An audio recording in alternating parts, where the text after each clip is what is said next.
Hello, welcome to the Cinema Savvy Movie Podcast, the channel for film reviews, discussions, and everything in between. I'm Chris Garner, joined with my co-host Tayte in the hour, and today we're continuing our Oscar reviews of all the major players at this year's Oscars with Spotlight, directed by Tom McCarthy and written by Tom McCarthy and Josh Singer.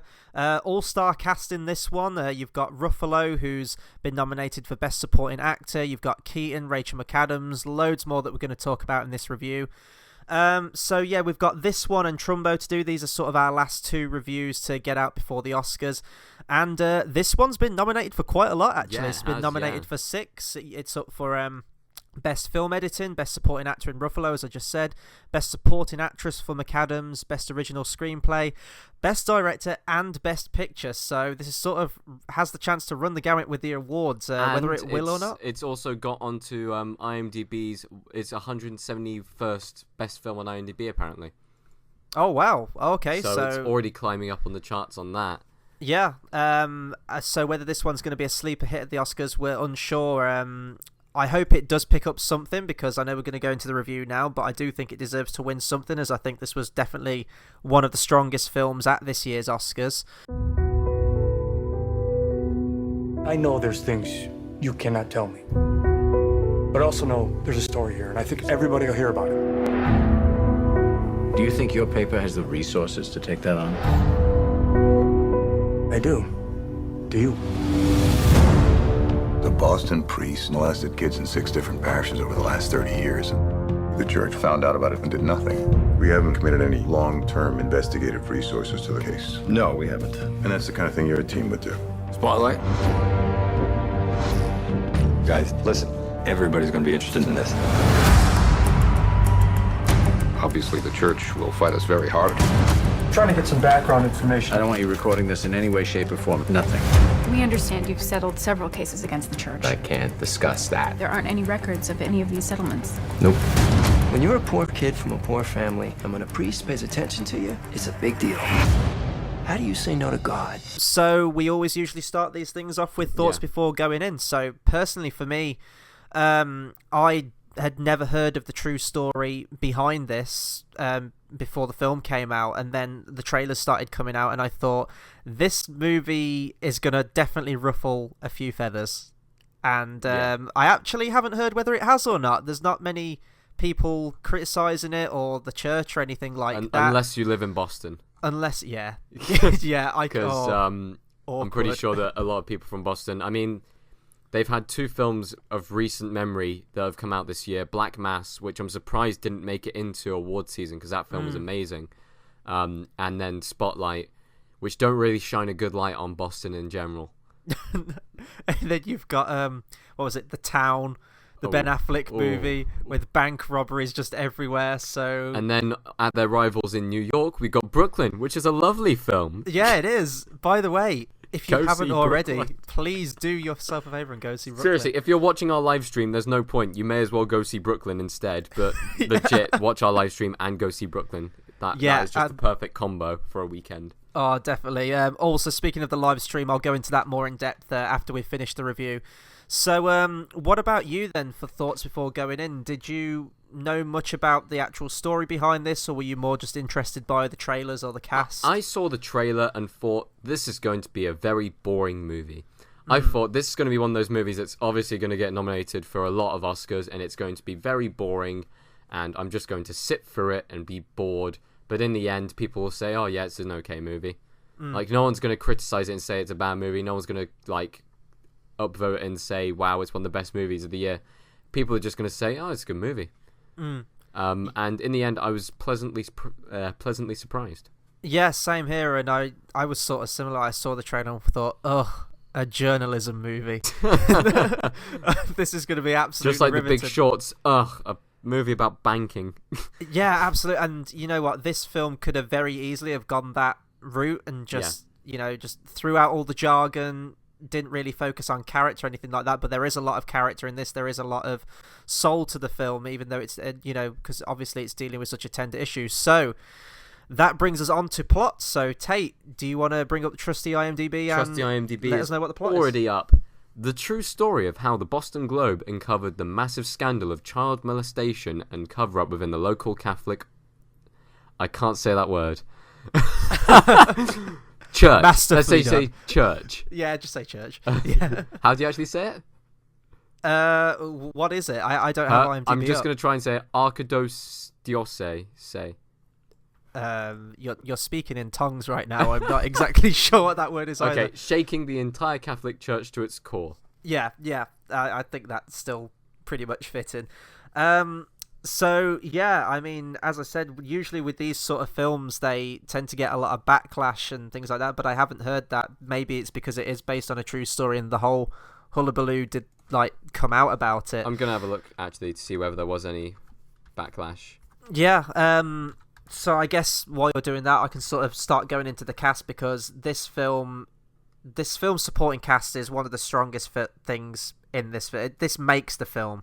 The relationship between all the characters in the workplace. You've got Keaton, who is sort of the boss of the team, I would say. He's like the supervisor of everyone. And to be honest, I'm really surprised that he didn't get nominated for Best Supporting for this film, because Ruffalo's great. I'm not going to take that away from him. He is fantastic in this film, and we'll talk about a certain scene later on, which is sort of his Oscar swan song for this film. But really, the movie, I would say, more is about Keaton.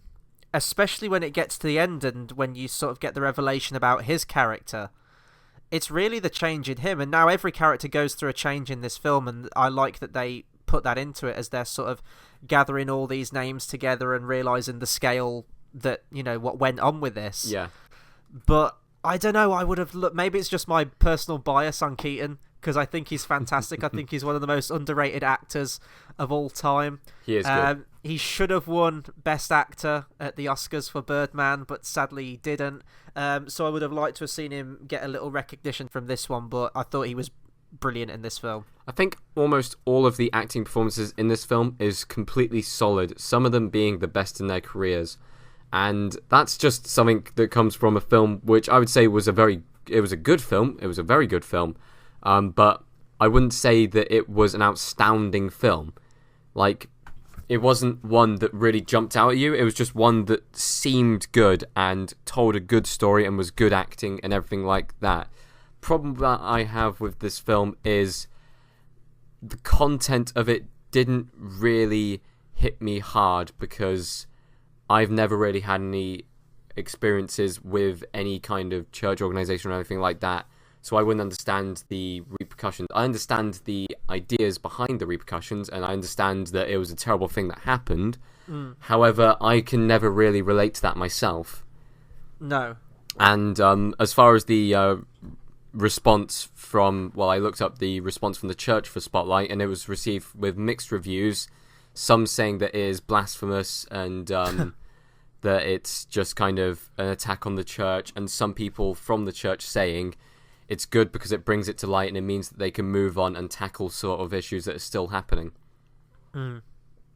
I guess it was always going to be divided then, I guess, for the church, but just saying it's blasphemous is just ridiculous, because this is just a movie based on true events, and you can't disregard true events. So, no.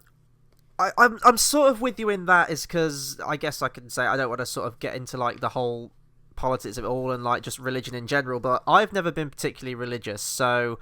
When you see characters in this movie having a complete just religious crisis, just like a crisis of faith, I don't want to spoil too much, but there's a scene where Rachel McAdams say that she used to go to church every 3 days or something like that with her grandma, and then towards the end of the movie when the news starts coming out, her grandma sees all this news in the paper and it looks like she's just been shook to her very foundation. Yeah.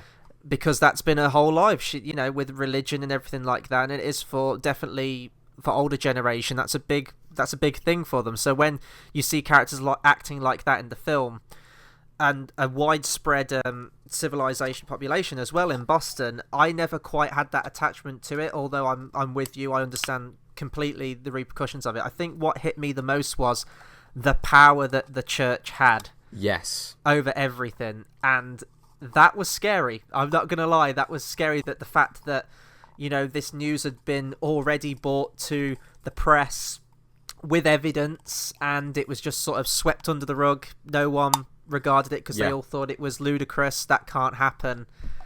and then it's brought up again. I can't remember how many years later it was. It's like 5 or 7 years later, something like that, they say.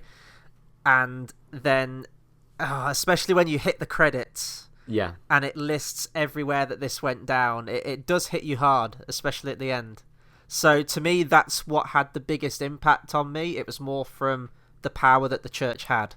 Yeah, and something that I had a big impact on me, this isn't spoiling anything, but I would say that the determination of the people involved in this film, the characters and the actual people who actually did this, like, you're looking at the film itself and you're seeing these actors breaking down on screen, and you can only imagine that that was what was happening in real life to those people. Because it is a film based on true events, so I can't vouch and say, oh, that's exactly what happened, but the emotion that they showed really did, like, hit somewhere with me. Yeah. I mean, I'm always good there for giving actors credit where it's due, and these actors really did do a good job on this film. No, and it did shine through, and we'll go into the cast a bit more now. I'm going to kick off. It's not a major one in it, but he does sort of set the whole movie in motion, where Liev Schreiber comes in. Yes. And I don't know roles in a workplace like this, but he's sort of like the head honcho, I would say. Head editor, I'd say. Yeah, and he says, no, we're gonna do this story. And, you know, loads of other stories are coming up, and they all want to do those. He says, no, you're going to put all those on hold, you're going to do this one. And then you have Michael Keaton, Ruffalo, McAdams, all their team try desperately to get all this evidence and all the hoops they have to jump through to try and get there. There's sort of court hearings and papers and documents that they try and get hold of. There's one scene, without spoiling anything, there's one scene where Mark Ruffalo tries to get into a... isn't it like a state index or something like that? It's like a Hall of Records or something. A Hall of Records, yeah. And they basically lock him out because they know what he's going after. Yeah. So... And that's just incredible. Like, even like you don't expect that things happen like that, but it is like just the power they had. And we should talk about Ruffalo now, because we'll talk about McAdams as well, because they are the two going up. Would you say that Ruffalo was the main character? See, earlier I said Keaton was. I think it's probably joint, because everyone gets a personal stake in I'd this say that film. Rachel McAdams has a big stake as well. Yeah. I'd say it was probably those three, because basically Liev Schreiber is the head editor. He sends out these three to go and research everything they can, and it really does follow the different paths that these three take to get that information. Yeah. So I would probably say those three are kind of joint. Yeah, definitely. And I mean, Ruffalo and McAdams do. I don't want to go and spoil anything, but they do have this scene where they have an exchange of dialogue where they're saying their stake on religion and what it meant to them, and how their religion sort of been rocked to the core. And then there's a scene in the film as well, which is sort of Ruffalo's Oscar nomination scene. They all get one where he's shouting because he's so passionate about this story and he wants it out there now. But with Liev Schreiber and Michael Keaton there saying, no, wait a minute, hold off, we want to just hit this hard, we want to get as many names as possible so we can hit the church full force with it. And you've also got other performances as well. You've got Billy Crudup and you've got Stanley Tucci, who are brilliant supporting roles as well. I keep saying this, but Stanley Tucci's just awesome. He's just so great, and he is in this. And he's had a run-in with the church before, and I think they've it's been a while since I've seen this film, but I think they have some sort of order on him, don't they, where he can't divulge any information. Yeah. So he has to be very selective in what he gives the press and set them in the right direction, but without giving anything away, he gets a scene towards the end which is really kind of hard to watch and very bittersweet what happens at the end. I want to talk about the music, because I loved the score to this movie. It caught me right from the intro, and it sounded very much like the music you would get to Shawshank Redemption or The Green Mile or something like that. And then it hit the credits, and it was Howard Shore. Now, Howard Shore composed the music to my favourite films of all time, The Lord of the Rings, and I completely didn't... I was not aware of this until the credits, but I thought his score was brilliant for this. I don't think it didn't get a nomination, did it? But I thought this was some of the strongest music, in all honesty, out of all these Oscar films that we got this year. You see, with the music in this one, it didn't really catch me. And there's something that, unless the music is basically slapping me in the face, I really don't ever notice it. Yeah. Which isn't a good thing, really, because I should really focus on the score a lot more, especially in films like this, where the score is obviously prominent throughout the film. However, it didn't really catch me.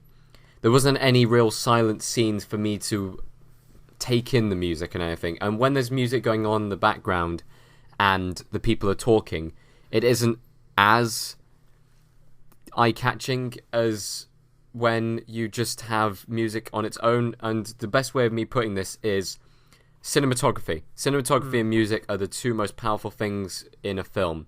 Yeah. Because the use of silence is always good in a film. And if you've got a cinematography landscape, beautiful landscape, let's take Lord of the Rings for an example. You've got the beautiful plains of Middle-earth in the background, and you've got the classic Lord of the Rings soundtrack going in the background. No one speaking. That is more powerful than maybe when one of the characters is making a speech and there's music in the background, because you focus more on the music, the scene, it sticks in your memory. Whilst if someone's talking, it's confusing messages, and I feel like this film didn't have enough cinematography to allow the music to just kind of melt into the film. Yeah, it was very dialogue heavy. I will give you that. But to be honest, the only moments of music that come to my head are the intro. So you've got like the opening credits and sort of the very end, like the end montage of how the film rounds off. But this would be a soundtrack I think I could listen to on its own. I know you said it wasn't particularly memorable. And in the dialogue scenes, I'll completely agree with that all throughout the movie. But I think that the main theme definitely caught me. I think it's like a piano piece. I really enjoyed it at the time. I could go back and listen to it and be completely wrong, but I remember that I enjoyed the soundtrack to this film. So before we get into spoilers, we'll round off with positives and negatives of the films and our recommendations. So Tate, do you have any positives or negatives that we haven't discussed positives already? about this film is the screenplay is amazing. I mean, it won the best screenplay at the where was it? BAFTAs, didn't it? Best original screenplay. Yes, I believe so. And it's been nominated for best screenplay at the Golden Globes, and it was nominated once again for screenplay at the Oscars. It's a very, very well done film. I'd say that the only things that really let it down is, personally for me, the idea of mixing the music with the silence. And I know that sometimes silence is more powerful than music. However, you said the music was quite prominent. For me, it was forgettable. I mean, I can't even remember it now. So maybe if you're going to stick to music if you're going to stick to using silence and music together, you've got to choose one or the other. You can't have cinematography in the background and I don't know. It confused me. Yeah, no, I get really what you mean. did. Yeah. So you either go complete silent, really, really drive home that emotion, or you go full on with the score. Yeah. For me, positives. It's one of the strongest sort of ensemble cast performances I've seen in ages. Yeah. Everyone works off each other brilliantly, and I think that Tom McCarthy, the director, really did a good job of working with these actors, because you can tell that everyone was on board with it and knew exactly what they had to bring to the table for their characters in the film. The screenplay is fantastic, and you are hooked by the dialogue, and you almost feel like you are a part of the team as well as they're uncovering all this evidence. I thought that was really good. Negatives. This is a tough one because I really did enjoy this film, and I can't think of many. Maybe a slight slowdown in pace towards the middle, perhaps. Yeah. But then again, I don't know if that's a negative, because you are almost in that situation where they're anxious to get this story out, and they are having to jump through so many hoops to get the story out there. So there are going to be slow bits when it is slow for them, and you see their frustration in that. So that's a very, very small negative for me, because I'm having a look at the running time now. It's just slightly over 2 hours. It's about 2 hours 9 minutes, which I think was a decent length for it. I think if it had gone to like 2.5 hours, then it would have really, really started to slow down a bit. So I'm really struggling to think of any negatives, to be honest. Recommendation for me, I would definitely recommend this movie if you are a journalist or you're thinking of pursuing a career in journalism. I think this is going to be like a music student's Whiplash. Really... I'm not a music student. I love Whiplash. Yeah, same here. It's a fantastic movie. but like in this, I think there's even a speech in this movie that talks about journalism and what they're doing is important and it makes a difference. But even besides then, if you're a film fan, I think you'll really enjoy it. If you're a casual fan, if you like drama, I guess, or sort of biographical dramas, I think it's definitely a strong film. But, you know, this doesn't strike me as a movie that people are going to go, I want some escapism from my life and want to see a movie. Let's see Spotlight. You know what I mean? Yeah. It's definitely a selective taste movie. We've obviously watched them because we wanted to get reviews out for the Oscars. But I'm glad I did see this movie. It's one I would definitely watch again, whether it's just for the performances or whether to see the actual story again. But I thought it was a great movie. I would highly recommend it. Yeah, same. I would recommend this movie as well. We've got two stories here. A story about degenerate clergy, and a story about a bunch of lawyers turning child abuse into a cottage industry. Which story do you want us to write? Because we're writing one of them. Now we're going to get into spoilers, talk about a few more of the key scenes that we didn't want to give away in our spoiler-free section. So we're going to kick off with what we thought was the shocking moment. And this film has a couple of big shocks in it. Really, and I think we have the same moment, don't we? I'm gonna change my moment just so that we have something else to talk about, and I'll go first with saying mine. But I completely agree with Chris' moment because I know what it is already. There was one moment where they're talking about the number of priests that they think may be molesting children, and they're going through and they think, oh, okay, it's 13, and they ring up the guy and he's like, no, it's 60, and they go, what do you mean 60? 60 in like America? And he's like, no, 60 in Boston. And that's really in the film where you get the grand scale of how big this is. And I know that the end credits do a good job of that, but I feel like here is where you really do learn the mass scale that this entire event is happening on. And that really that was probably a moment where I actually went back in my chair and thought, wow, okay. That's big then, I guess. I can't remember the line verbatim, but isn't it something like 60% of all priests? In Boston? Yeah. No, that's a good moment. For me, it's the one where Rachel McAdams is sort of chasing up some of the names and suspects they have, and she knocks on the door and she's asking him questions, and it's how he's rationalised what he did to kids, which is really creepy. Yeah. It's really weird. And he says, I believe he says that he was raped as a child himself, but what he's doing isn't rape or it isn't wrong. And not only that, but he started off by saying, but I didn't enjoy it. Yeah. And you're just thinking, well, why are you doing it then? And the viewer's face pretty much matches Rachel McAdams' face in that scene because she's a cross between horrified and confused. And that to me was the most shocking moment, especially because he'd rationalised it to that level. And also some of, I guess they're not really shocking moments, but some of the heartfelt moments is where they do speak to the victims, and they're sort of, you know, walking around with them. She's trying to get more information, and you just see them break down and how even so many years after, the effect it continues to have on them. And some of them hadn't talked about it to I think their the line partners. that really summed it up was, or the character who really summed it up was the guy who they'd gone to before.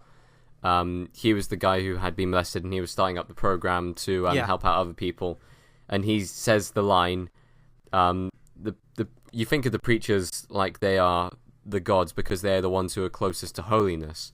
They ask you to do chores for them, you help out. They ask you to do more like task-worthy chores and stuff like that, and then they ask you to basically give them a blowjob or something like that, and he says, how can you argue with God?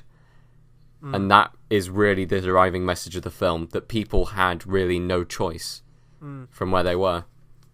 Yeah, and as the film goes on, you see the team get more and more frustrated with it as they're uncovering more names, try to hit the church full force, and then a little event happens in September of 2001. Oh boy.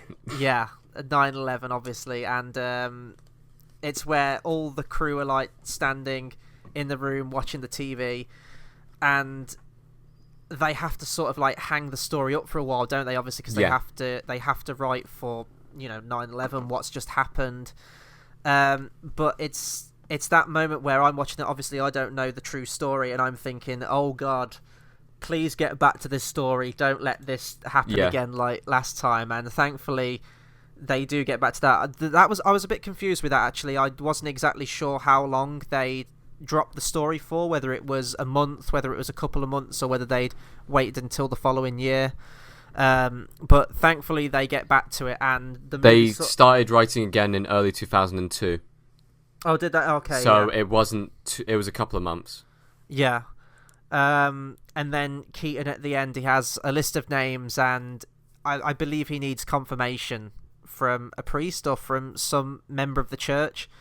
And he's hesitant at first, but when he gets the names, you can see it's a huge sigh of relief for Keaton. And another shocking moment as well, which to me speaks volumes for Michael Keaton's character, is where he knew of this when he was working there many years ago, and he was among many who swept it under the rug. So it's almost, this is why I thought he was the main character, because it's almost a redemption story for him.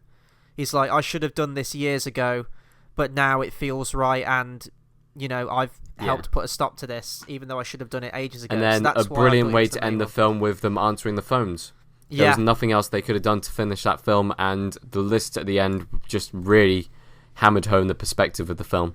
Yeah, it was a really heart-wrenching moment where they say that the calls of, the phones have been ringing all day, we're still getting calls in now. Yeah. And it's the team that have helped bring this about, get this story out there, and they're looking around in a daze just at the amount of calls that are coming in and how many people they've reached with their story, and it's where they all take to the phones themselves and join everyone else, and then the names come up. It is a really nice ending. It's a bittersweet ending, but it's a nice ending, and I think that the place where they chose to end that was the perfect place to end this film off. So I guess that's it for spoilers.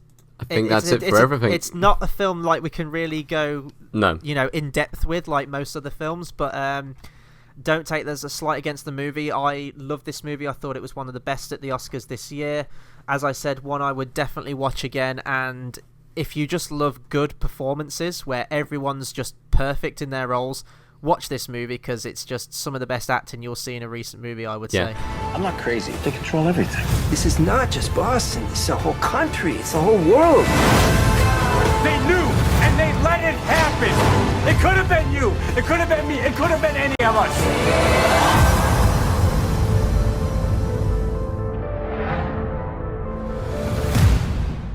So yeah, that'll do it for our review on Spotlight. Be sure to comment and subscribe. Let us know what you thought of Spotlight, and let us know whether you think it stands a good chance at picking some Oscars up at the Academy Awards this year.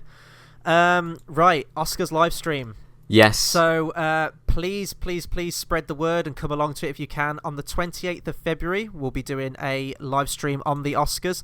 We'll be playing games, we'll be chatting movies, we'll be watching the ceremony itself and commenting on it, and we're also going to make it very competitive because we did our Oscar predictions. We're doing a competition throughout the entire night as well, so we'll be keeping score, especially with Cards Against Humanity, which you guys can join in with as well. We'll be ready there to speak to you guys in the live chat as well. Yeah, and we've had some interest in it so far, but please spread the word. We would like to see as many of you there as possible. We could like have a Q&A thing, I guess, if we get a lot of people in. Whatever you want, to be honest, it's going to be fun. We will have a lot of break time to fill in because the Oscars is filled with adverts, and therefore we're going to have so much time just sitting around thinking of what to do, filling our thumbs. We'd much rather be talking about films, talking to you guys, just experiencing it. Yeah, definitely. So that will be on the 28th of February for US viewers, and for UK viewers it sort of goes into the early hours of the morning, so that's into the 29th. We've got times up on our Facebook and Twitter pages, and also in the description below. There'll be times there and the links to our Facebook and Twitter pages, so please get involved, please sub, because we're bringing you loads more reviews. In terms of Oscar ones, we've pretty much just got Trumbo left as the next sort of major Oscar film. I don't think it's up for that much, but it's one that I would like to. Yeah, it is one that I'd like to get up there just to sort of complete them. But yes, so we've also got reaction videos too. Whatever the next video is, thank you very much for listening.